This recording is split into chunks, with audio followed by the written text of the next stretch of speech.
All right, folks, this is Harris Sultan, a very, very happy Harris Sultan, because not only the leader of the free world and the president of the free world has put Putin in his place, but he has also put our own mini little fascist wannabe dictators like Keir Starmer and Sadiq Khan in their places. This is a glorious day. Now, Trump has this no-filter approach, and he goes after these clowns as aggressively as one should. So Trump embarrassed Comrade Starmer on the issue of free speech, on the issue of immigration, and also on the issue of taxes. And guess what? Poor Comrade Starmer, who acts like a fascist bully at home, could not utter a word. It was so pathetic. With irregular. Shut up. Actually, you know what? I've created a montage of Starmer's embarrassing moments from that press conference. Let me play that video to you. Successful social media site. There are new powers here to censor your site. States mandate. To censor my site? To censor your... I think this question could have been phrased better. I think Lucy Connolly should have been brought up. The Americans are not totally oblivious of that. J.D. Vance, I don't like the guy as much because he's very pro-Putin, anti-Ukraine. I like Trump, but I don't like J.D. Vance. But J.D. Vance knows about this. So the Americans know how free speech is being murdered on Keir Starmer's watch and is getting worse. So I think the question should have been phrased better, but she did well. She did try to embarrass him, and I think Starmer did get embarrassed. You mean truth? Truth, sir? I mean truth. Is that okay? Well, I don't think he's going to censor my site because I say only good things. Will you please uncensor my site? Yeah, we're not censoring anyone. We've got some... That was a good tongue-in-cheek comment. This is not actually will you please. This is like, don't you dare censor my true social website. And he's like, oh, no, we're not doing that.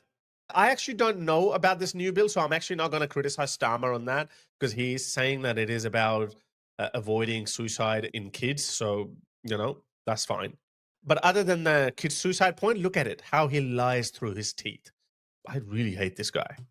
measures which are there to protect children, in particular from sites like suicide sites. Nothing about censoring free speech. But this country is the proud... free speech in this country has been for a very long time. We're very, very proud of it. He's very proud of it. That's why his judges, he's a part of that judicial system as well. He was a Crown prosecutor for a very long time.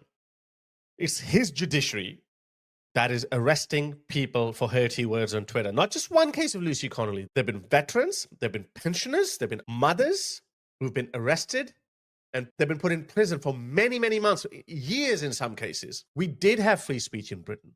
Britain did give the world free speech. And he has a cheek to tell us, oh, we're very proud of having free speech in this country. Shut up. We'll protect it forever.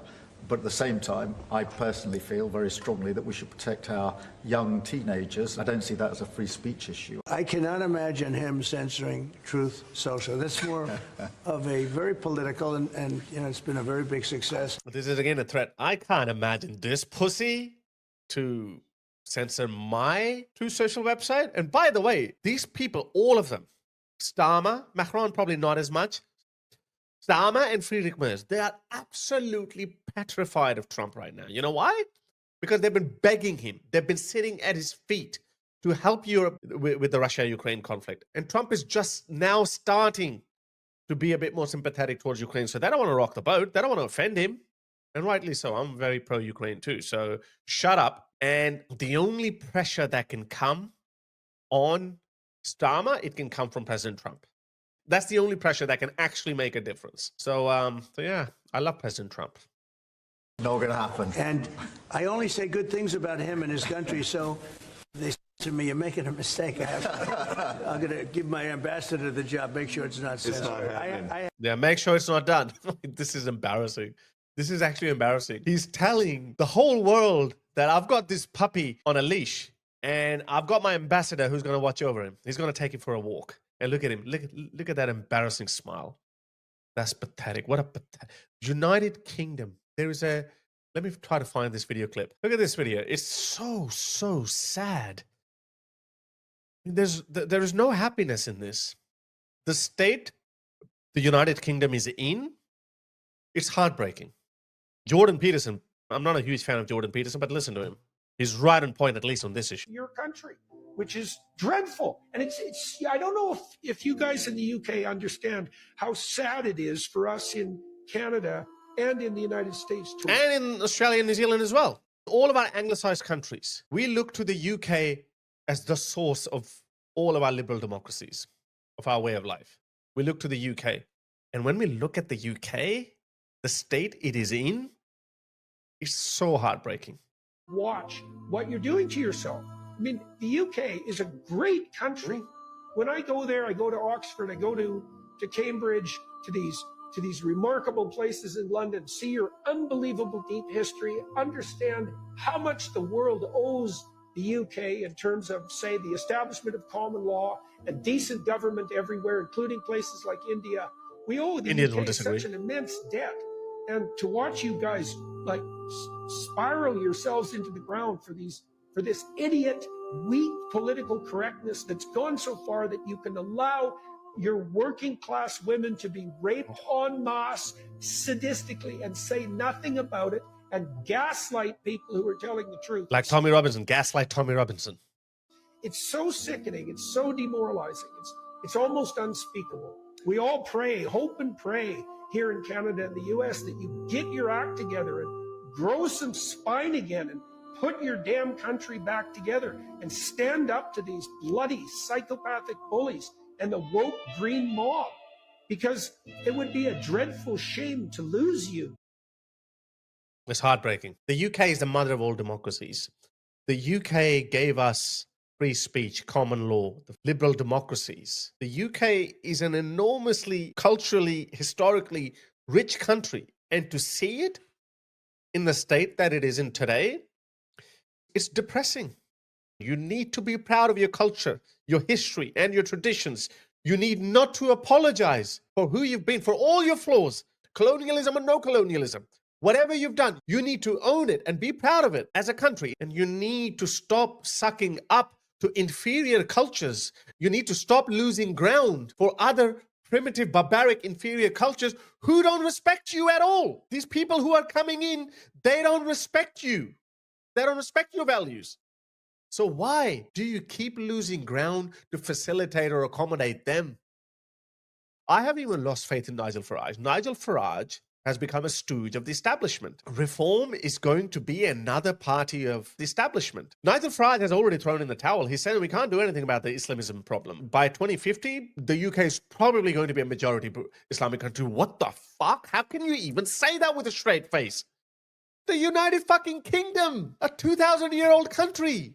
This current England, Britain, has been going on for nearly 2,000 years, and you're just willing to say, well, in the next 25 years or so, we could be a Muslim majority country. How can you say that?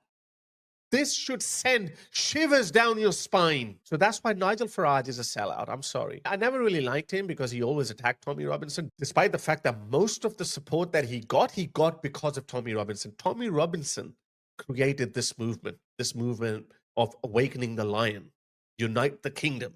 Tommy Robinson is the driving force. I know most of my audience is in Britain, about 35 to 40%. I'm telling you, Nigel Farage is a sellout. We cannot put him in power. We cannot make him prime minister. But anyway, Trump is not done yet. After Starmer, it was Sadiq Khan's turn. And look again how pathetic Keir Starmer looks. So pathetic. It's so therapeutic to see him in agony and in humiliation. I will. I'm not a fan of your mayor. I think he's done a terrible job. The mayor of London, but the nasty person. I think he's done. I think he's a friend of mine, actually. No, I think he's done a terrible job. But I would certainly visit London. Yeah. Of course he's a friend of yours, but nobody cares. And he's going to visit London, and Sadiq Khan can do absolutely nothing. By the way, this is the most important part on immigration. We had a lot of problems, but I focused on immigration more than I did anything else. And I think I won because of immigration. I think I won because of the border. I had a bad border where millions of people were coming in to our country illegally. And as you know, in last month, 0 people came into our country illegally, 0. Yeah. So we went from a bad, incompetently run border to the most competently run border that anybody's ever seen. Prime Minister, the President makes it look easy dealing with illegal migration. You must be envious of his record as Must be envious. No, he's not. Well, I think we've been discussing irregular, illegal migration is a huge issue in both of our countries. In the United Kingdom, it is a real cause for concern, and that's why we must bear down on it. He's lying. Patrick Christie's of GB News. He tracked down these people smuggling gangs as a reporter with his camera and his mic. He tracked them down, and they were just moving around Dover freely. Where was the UK Immigration Department? He says smash the gangs, and he's not smashing the gangs at all. According to the lower end of the estimates, nearly 150,000 people have come in the last 4 years into the UK. And on the higher end, the number is around about 300,000. It has given rise to more stabbings, more pissing and shittings on the streets, and more sexual assaults against women and children. And this creature just keeps giving empty words. Trump, he's only been in power for what, 6 months? He's gone from millions of people coming into the United States to zero. But in the UK, thousands of people coming in every week. Why are they coming in? Because they know as soon as they land in the UK, they're going to be given a new mobile phone and 3 meals and a beautiful 4-star hotel.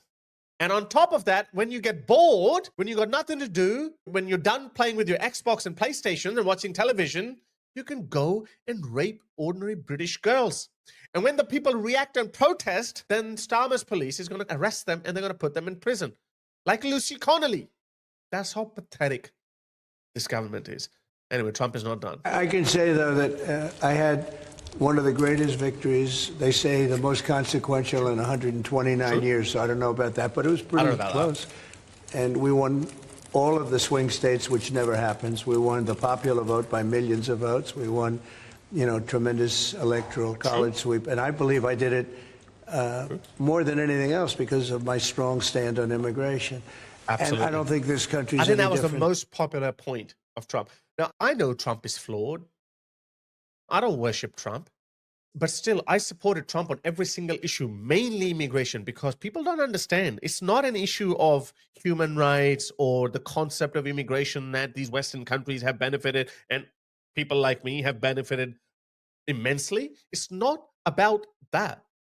It's about preserving your identity. What the United States is a secular liberal democracy, and its values have shaped and evolved over 300 years. Even longer for the United Kingdom. How can you apply liberal principles on people who come from third world, primitive, backward cultures? Values evolve over many generations. If liberal values could apply uniformly all across the world's population, then you would not have had Muslim ghettos in the United Kingdom. In fact, it's actually a hindrance. When you try to impose liberal values or you expect liberal values on primitive cultures, they actually react negatively to that. They feel that their way of life is under attack, so they become more hostile to the host culture. So liberal values only apply on homogenous cultures. You can't bring in people from Africa or Southeast Asia or any other country with its own unique set of ideas. You can't bring them into your country and expect that they will become as liberal as you. It just doesn't happen. One last clip. Well, Europe is a much different place than it was just 5 years ago, 10 years ago. And they've got to get their act together. If they don't, you're not going to have Europe anymore as you know it. And you can't do that. This is a magnificent part of the world, and you cannot ruin it. You cannot let people come in here illegally. Absolutely. And what happens is there'll be murderers, there'll be drug dealers, there'll be all sorts. Look at this. United Kingdom, who would have thought, has become the rape capital of the world. We're now having 109 rapes per 100,000 people. 109. Sweden, Finland, Norway. We used to hear examples of these beautiful socialist utopias where there's no crime, people are happy. They used to be the happiest people on earth.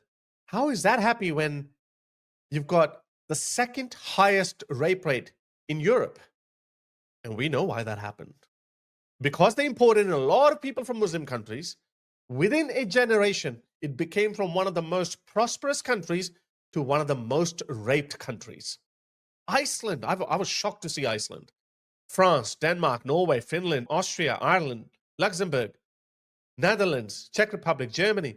And look, Poland, 1.48 on the other end of the spectrum. Why? Because they are getting liberal at their own pace. They're not importing people from primitive cultures and telling them, hey, You know, we became liberal over the last 300 years or so. Now it's your turn. Learn something from us. It doesn't work that way. Liberalism is not something that you say, hey, from tomorrow you're going to be a liberal person. You're going to respect feminist ideals. You're going to respect homosexuals. It doesn't work that way. That's what Trump means by countries that had almost no crime. Now they have so much crime. Actually, there's another stat that I could show you. Let's just have a look at this one. So in the year 2000, we had 7,801 rape offenses. Okay? The year 2000. That number started going up. Look at this, 2005, 13,000, 2010, 15,000. And someone actually noticed a trend. Look at this. Look at this. So in the year 2000, we had a sudden influx of immigrants. In the year 2000, 7,800. And then there's a sudden spike from 2005. Look at this. There's a spike. Right there. There's a spike. Okay, that's the first spike. And then we go, okay, stay steady, stay steady. And look at this. There was a decline. You know why there was a decline?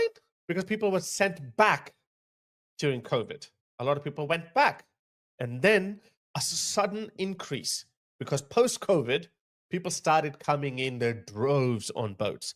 Not through regular migration, through irregular migration. And look at this, look at the spike. It went from 34 to 67. That's what Trump means by countries having no crime to that much crime. And that's just sexual violence. What about men getting stabbed? What about these machete attacks? Every day I see tens of videos where these non-native Brits are just bashing ordinary Brits. They're just sitting ducks. And look, Trump is not there to insult the Europeans. He's constantly complimenting Europe for its rich history, tradition, culture, values. And it hurts the outsiders. It actually hurts every one of us that look what you're doing to your beautiful countries. So anyway, unfortunately, we still have to endure another 4 years of Starmer, but we cannot elect Nigel Farage. Nigel Farage has become a stooge of the establishment. I think he's going to lose popularity. I think this momentum that he gained at the back of people's reaction to the Southport crackdown, but he's going to lose it because his stance on immigration. As Trump said, immigration is a very, very tough stance. This is an existential crisis. Europe is facing two types of existential threats. One is from Russia, which is an external threat, and one is this from people who have failed to integrate into European society. That's an internal threat. This might be more dangerous than Putin's threat. That's why I see a lot of conservatives say, well, I'm not concerned about Putin, although that's a wrong position to take as well, because Putin is a threat. But this threat, this is an internal threat. We have ghettos in France, Germany, Britain, and these people don't hold back. They say what they're going to do to you. And people like Starmer and now even Merz and Macron, they don't care. Russia, Russia, Russia all the time, but they're totally oblivious to this threat. And they're not doing anything about it. But anyway, it was a good day. I was happy. I was happy that Trump put Starmer in his place. Let's see he keeps doing that. If you like this video, then please give it a like, share, and subscribe to the channel. And also, please try to support this channel by buying me a coffee on buymeacoffee.com/Harris Sultan. Or you can be a patron on patreon.com/Harris Sultan, where you get to see these videos released before they're released to the public. Anyway, until next time, ta-ra.